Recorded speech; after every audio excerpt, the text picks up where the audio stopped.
नमस्कार दोस्तों, मैथ अलवेला में पुनः एक बार आपका स्वागत है। आज हम लेके आए हैं मापन, जिसको इंग्लिश में मेजरमेंट कहते हैं। यह चैप्टर आपके लिए बेहद ही इम्पोर्टेंट है। इस चैप्टर से प्रत्येक एग्जाम में 3 या 4 नंबर आते हैं। तो आगे बढ़ते हैं और देखते हैं कि आपका मेजरमेंट में क्या पढ़ना है और आपका कैसे टॉपिक क्लियर होता है। देखते हैं आगे। तो सबसे पहले हम जानते हैं कि विज्ञान किसे कहते हैं। तो मनुष्य के अवलोकन एवं प्रयोगों से प्राप्त वास्तविक एवं क्रमबद्ध ज्ञान को विज्ञान बोला जाता है। साइंस क्या है? तो बोलेंगे science the real and systematic knowledge obtained from the observation and experiment of man is called science. तो साइंस के बारे में हमको नॉलेज हो गया कि साइंस विज्ञान पढ़ रहे हैं, विज्ञान के बारे में नॉलेज होना बेहद जरूरी है। इसके बाद देखते हैं कि विज्ञान को मुख्यतः 2 भागों में बांटा गया है, यानी कि there are 2 types of science, इसको हम कह सकते हैं, है ना। सबसे पहले है आपका भौतिकी विज्ञान, भौतिक विज्ञान है जिसको हम लोग फिजिकल साइंस कहते हैं, और फिर दूसरा में है जो वह है आपका जैविक विज्ञान, जिसको हम लोग बायोलॉजिकल साइंस कहते हैं। यह दोनों जो है भौतिकी विज्ञान और जैविक विज्ञान, इसको भी कई भागों में बांटा गया है। जैसे भौतिक विज्ञान में आपको आ जाते हैं भौतिकी विज्ञान। भौतिक विज्ञान किसे कहते हैं तो देख लेते हैं। विज्ञान की वह शाखा जिसके अंतर्गत निर्जीव वस्तुओं का विस्तार पूर्वक अध्ययन किया जाता है, भौतिकी विज्ञान कहलाता है। यानी कि भौतिकी विज्ञान में निर्जीवों के बारे में हम अध्ययन करते हैं। और बायोलॉजिकल जो साइंस है उसमें क्या चीज़ के बारे में अध्ययन करते हैं, तो उसमें सजीव वस्तुओं के बारे में अध्ययन करते हैं। तो इसमें हम क्या करते हैं कि भौतिकी विज्ञान में निर्जीव वस्तुओं के बारे में प्रयोग करते हैं। फिजिक्स क्या है? The branch of science under which non living things are situated in details in called physics like. अब जैसे में देखिए भौतिकी हो गया, रसायन शास्त्र हो गया, भूगोल हो गया, इतिहास हो गया, ज्योग्राफी हो गया, हिस्ट्री हो गया, ये सब चीज़ जो है ये सब हम भौतिकी विज्ञान में पढ़ेंगे। इसके बाद हम देखते हैं कि जैविक विज्ञान किसे कहते हैं, यानी कि बायोलॉजिकल साइंस किसे कहते हैं। तो विज्ञान की वह शाखा जिसके अंतर्गत सजीव वस्तुओं का विस्तार पूर्वक अध्ययन किया जाता है, जैविक विज्ञान कहलाता है।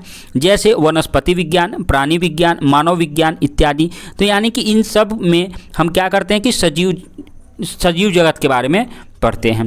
यानी बायोलॉजिकल साइंस है आपका the branch of science under which living things are situated in details is called biological science like botany, zoology, है ना। तो ये सब क्या हो गया, मेरा बायोलॉजिकल साइंस हो गया है।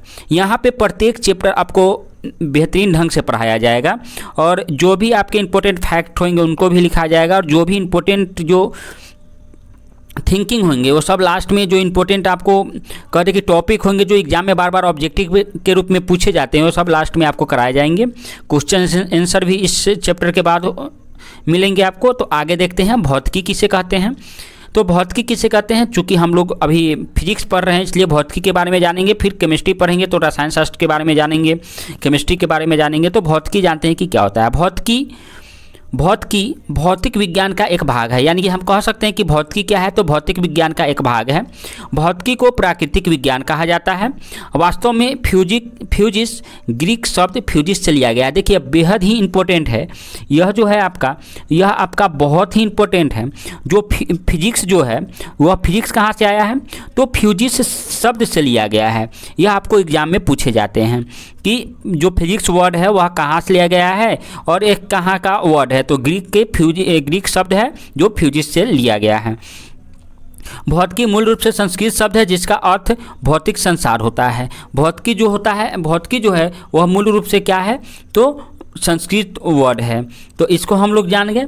तो आगे बढ़ते हैं और देखते हैं कि और इम्पोर्टेंट फैक्ट क्या है। इसी को प्राकृतिक एवं, तो इसका हम अगर डिफिनीशन बोले तो क्या होगा, तो प्राकृतिक एवं प्रकृति में घटने वाली विभिन्न घटनाओं का अध्ययन विज्ञान कहा जाता है। विज्ञान की जिस शाखा में की जाती है उसे भौतिकी कहते हैं। यानी कि प्रकृति एवं प्रकृति में घटने वाले विभिन्न घटनाओं का अध्ययन विज्ञान की जिस शाखा में की जाती है उसे हम क्या कहते हैं, भौतिकी कहते हैं। The branch of science which deal with the study of nature and natural phenomenons is called physics. तो आज हम देखते हैं कि फिजिक्स अब क्या होता है, कि फिजिक्स में हम आगे जानते हैं भौतिक राशि क्या होते हैं, यानी कि फिजिकल क्वांटिटी क्या होता है, यह जानना आपके लिए बहुत ज़रूरी है।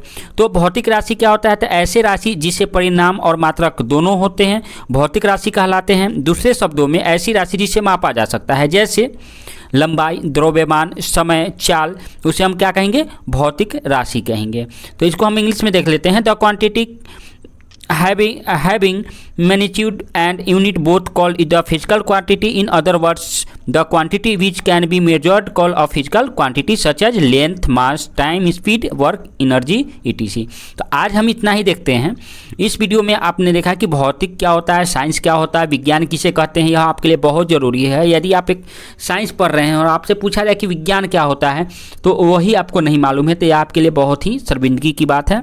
तो उम्मीद करते हैं कि यह वीडियो आपको अच्छी लगी हो, और यदि अच्छी लगी हो तो इसे लाइक ज़रूर कीजिएगा। सब्सक्राइब नहीं किए हैं अभी तक तो इसे सब्सक्राइब जरूर कर लीजिएगा, क्योंकि यह चैप्टर का प्रत्येक भाग आपको अच्छी तरह से यहाँ मिलेंगे और यहाँ इसके साथ साथ मैथ्स के भी आपको कुछ कॉन्सेप्ट दिए जाएंगे। तो आज के लिए इतना। आपने यह वीडियो देखा इसके लिए बहुत बहुत धन्यवाद। जय हिंद, जय भारत।